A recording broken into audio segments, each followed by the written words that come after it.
Alright, what's going on, guys? Welcome everybody back to another video on the channel. This is the first video that I'm making in 2021, and I figured today we would start out with an absolute bombshell of a video. Today we're going to straighten out and iron all the details of what we know about the new maps that are coming in 2021 for Cold War Zombies, some new perks that Treyarch has actually introduced already, and believe it or not, some information on the Victus maps potentially coming to Cold War at some point during the season, because I've got some information that I think a lot of the community has maybe overlooked.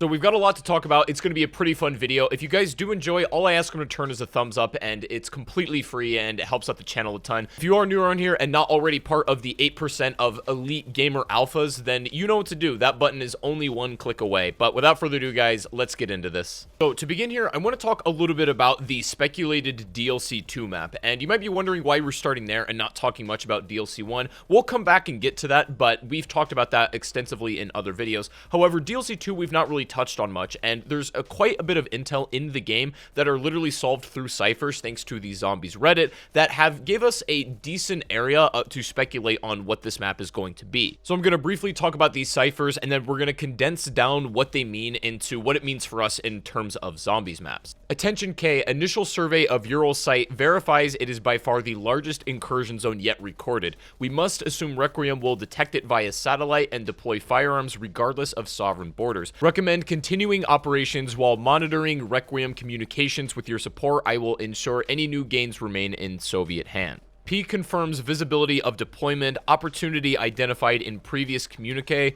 Selected site is approved for trial run of Operation Inversia. The nature of warfare is about to transform. Any mission, anytime, any place. Now, you don't really need to be too concerned about the characters involved in these ciphers. More or less, you should have been able to pick up on the location that it's referring to. The Ural Mountains is a place we have never seen before in any Zombies experience. However, it's been explored pretty extensively in other facets in Black Ops. In fact, is even a mission in the Cold War campaign. But in terms of what's significant about it for zombies, in the Black Ops story, this is basically one of the birthplaces or one of the discovery locations of Nova 6. And because of the Black Ops Cold War Zombies slightly altered timeline, if you're paying attention in D Machine, we really don't have Nova 6. We have Nova 5, which you'll see when you upgrade to the Toxic Wonder Weapon in D Machine. You'll notice that it's not exactly Nova 6, although it behaves very similarly. There's probably a really good chance that Nova 5 is involved fundamentally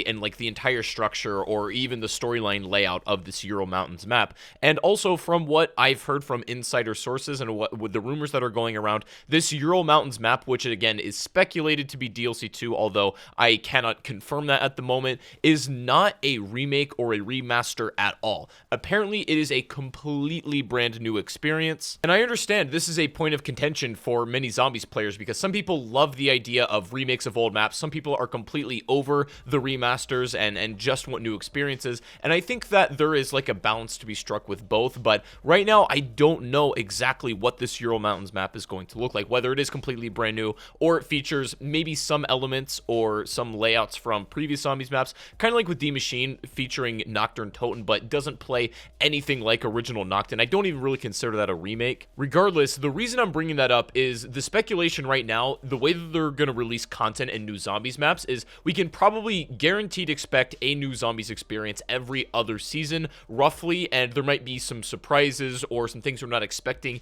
in between those actual, I guess, scheduled DLC releases. And we have an outline of some of the future maps coming that are gonna feature elements of Kino der Toten and also Der Riese. Again, I don't want to call these maps remakes because I don't expect them to be remakes in the traditional sense, but that leaves us with basically 4 maps that we can guarantee throughout the Cold War season. But I think that there is more to it than that. Of course, it's been made pretty obvious that DLC 1 Zombies is going to be the Vietnam map, the Kai San site, that Samantha Maxis is going to be significantly more involved in than she was in D Machine, and I would also suspect that they're going to be pushing some decent boundaries in this map's gameplay. We know as well that it's highly likely they're going to be using a lot of Shinonuma's assets in the creation of this map, and Treyarch have also officially mentioned in a post they put out that they're going to be pulling out all the stops for the next chapter in the Dark Aether storyline, and that's of course referring to this next DLC 1 map, Kai San, the Vietnam map, which Honestly, Treyarch seems pretty dang confident about it, and I'm pretty excited to hear about it as well. And again, we've known about this map for quite a long time. Many people speculated it was supposed to be on disc when the game came out, but for one reason or another, it was repurposed as a DLC map. In addition to that, we can now maybe speculate that we're going to be getting a new perk every other season as well. And again, this is a little bit out of left field, and if you didn't see what Treyarch put out on Twitter just before New Year's, they pulled out a new perk that's coming to the game that I think shocked nearly everybody. It was not the one that I was expecting, and it was certainly not the one that we thought we would need in Cold War Zombies at all. Treyarch revealed to the world that Tombstone is coming to the game, and for those of you unfamiliar with this perk, Tombstone was featured all the way back in Black Ops 2 with Transit, and interestingly, this perk also has absolutely no use in solo play, because what it allows you to do, if you die completely out of your zombies game, you can come back the next round, pick up a little Tombstone drop, and it will give you everything you had when you died, your perks, your weapons, and everything. However, in Cold War, when you bleed out and come back, you're not completely reset from the bottom up. It's sometimes hard to get back on your feet, but Tombstone makes that process easier. But now they've definitely changed and tweaked the game to be more friendly and like cooperative for solo play as well. So Tombstone, no matter what, is going to have to see some kind of slight rework for Cold War. I'm very curious how they're going to rework this perk, because another great aspect to it in Transit was that was a huge map, and if you had died out on that map and needed to pick up everything, like, it was an absolute pain to go and gather things from all locations. So having this little drop, this Tombstone thing where you could pick up and get literally everything you had back the previous round before you died was such a convenience. But in Cold War Zombies, I mean, D Machine isn't the biggest map in the world. It's a relatively large map, but it's not so big that you can't go and gather things very quickly if you need to, and I don't think Tombstone is like necessarily needed on this map. We don't know about Kai San and the I guess relative square footage size of that map either, but it's possible it could be introduced with that and maybe even be useful on the Vietnam Zombies map. And hopefully at some point as well they introduce the expanded version of the perk upgrade system, and Tombstone will also have its own upgrade tiers and become more useful. So I'm very interested to see what that looks like. But yeah, let me know what you guys think about Tombstone coming back. I would love to know your thoughts on that as well. And this segues really nicely into the final thing I want to talk about, the map that Tombstone was featured on, Transit, and more importantly, the overall Victus maps. What are the odds of these being reintroduced in Cold War Zombies? It seems like to me, Treyarch have wanted to remake the Victus series for a long time. Of course, they were not able to do it with Chronicles, as they had to pick a select number of maps to remaster in that entire bundle. However, Zombies Chronicles was a massive success for Activision, and that's going to be important a little bit later. And of course, in Black Ops 4, which wasn't as much of a success, you can guarantee Activision saw the overall response of the community towards zombies and how a Chronicles 2 pack probably wouldn't have performed as well or really that good at all on if it had been released on Black Ops 4. So all of these assets were probably developed yet maybe scrapped or reutilized somewhere else. And there's reflections of that in Cold War Zombies, some things if you're paying attention. However, a lot of the speculation in the community right now is Treyarch is not going to release a second Chronicles, because the first Chronicles came out in addition to supplement Activision's revenue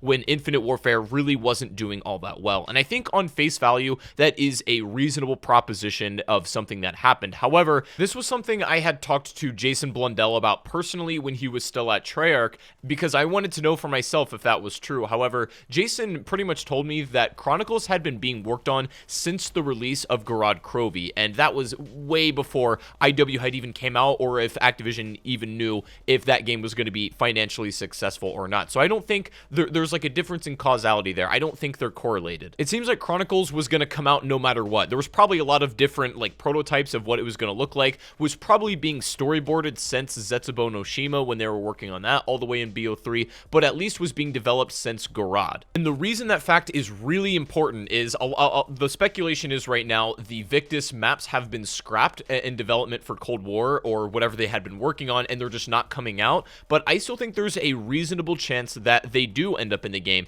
Maybe not immediately, and maybe not in a Chronicles 2 pack like we expected in BO3, but perhaps like maybe sprinkled throughout the season, or like just some times that we're not expecting them. We don't know how they're going to release these maps, if at all, but I don't think that they're completely out of the woodworks yet, even though they have rumored to have been scrapped. The main point I'm trying to get across, Chronicles wasn't developed because IW wasn't wasn't doing that well, it was going to happen regardless of whether it was a financial success or not, from the information that I've been told. And the difference is, with Modern Warfare, it's one of the most financially successful games of all time, absolutely blowing IW out of the water, so they're in a different circumstance. Despite Modern Warfare being a huge financial success, and maybe Activision think it wouldn't make sense to release a Chronicles 2 for Cold War, I would argue that it would, and I don't think that's completely out of the ballpark right now. Personally, I would really like to see these maps return, if not just for the sake of remasters, but because it's more content for this Zombies game, which I have enjoyed more than a Zombies game in a long time. Cold War, I think, just as its base game, again, is in a great spot, and most players that I've talked to and the overall consensus of the community is that we pretty much love it. It just needs more content, and I think we can all agree on that. So at this point, it's just a matter of time and a matter of them filling out the game as it goes on. So it doesn't make sense to not release those maps, if not just as extra content, you know what I mean? But anyways, guys, that's going to be pretty much it for the video. That's all of the big news that's underwent for Zombies over the past couple of days and throughout the new year, and I'm hoping that 2021 is absolutely massive for Zombies, because again, I'm still hopelessly addicted to this game. I just really want more maps to play, and I think you guys do too. But it's slowly but surely approaching, and we should be getting our DLC 1 map quite soon, so hang tight, and we're going to be playing that very shortly. But anyways, guys, let me know what you thought about the video in the comments below. If you enjoyed it, make sure to drop a like, subscribe if you're brand new, and I do stream Zombies every day over on Twitch. If you want to catch my streams and come say hello, links in the description. Hope you all have a good rest of your day, and I'll see you all in the next stream or the next video. Take it easy, guys, and peace out.